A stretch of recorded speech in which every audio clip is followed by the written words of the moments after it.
In this video, I'm going to demonstrate a bird dog with your feet down with modifications for wrist pain. So if your wrists pinch when you're in this flexed position and hands and knees, then these modifications will be for you.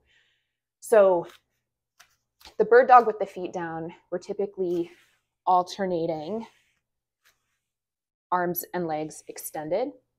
For this variation for wrist pain, we're going to do all our reps on one side. So here's the first thing I want you to try.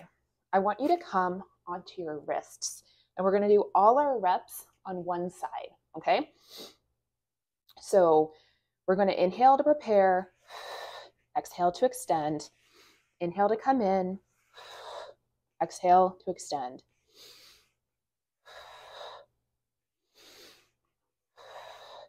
Do all your reps on one side with your weight on your wrist in a fist, and that should take a lot of pressure off. The other thing you can try is using a dumbbell as a support. If you don't like having your wrist in a fist, grab a dumbbell.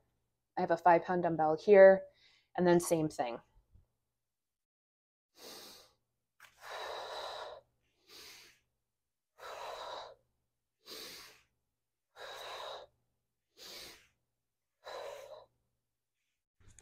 All right, that is a bird dog with feet down and modifications for wrist pain. Give that a try, and I hope that helps.